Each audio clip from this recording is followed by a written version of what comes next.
Are you ready for some new friends? Well, are they actually new friends?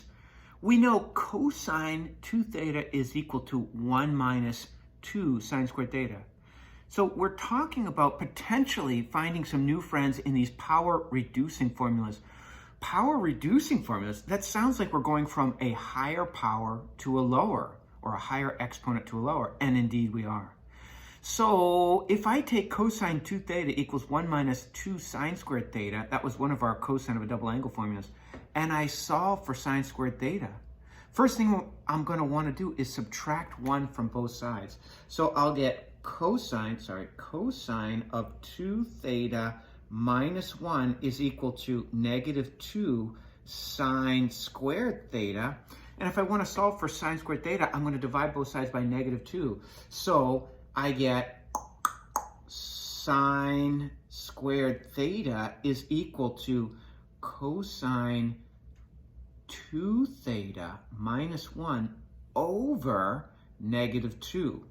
Now, if I sort of divide that negative 1 to both factors of the numerator, this is equal to 1 minus cosine of 2 theta over 2. And that will be our first power reducing formula, or power reducing identity. Notice what I did. I said divide negative 1 into this, divide negative 1 into that. So cosine 2 theta divided by negative 1 is negative cosine 2 theta, and negative 1 divided by negative 1 is positive 1. So this is a true statement. So here, sine squared theta, look, sine squared became cosine to the first. We have reduced the power. How about cosine 2 theta? Well, we know cosine 2 theta is equal to 2 cosine squared theta minus 1. Let's solve for this cosine squared theta. Add 1 to both sides, we get cosine 2 theta plus 1 is equal to 2 cosine squared theta. Divide both sides by 2 and we'll get cosine squared theta is equal to 1 plus cosine 2 theta over 2. And here is our second power reducing formula. Now, what about tangent of 2 theta? What about tangent squared theta?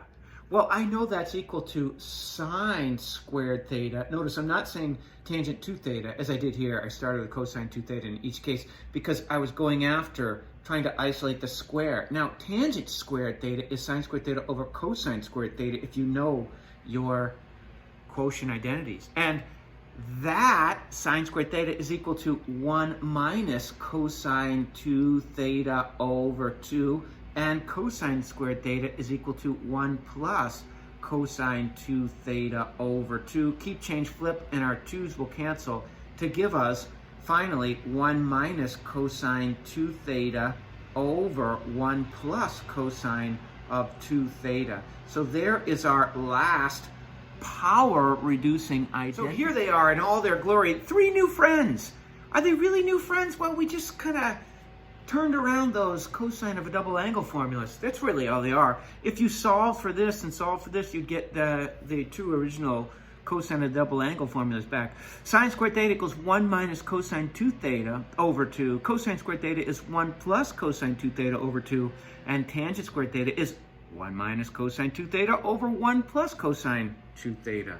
So in each case, I've gone from squared to first power, squared to first power, squared to first power of the cosine of the double angle. Here, the angle is doubled. That's not a square. The angle is doubled.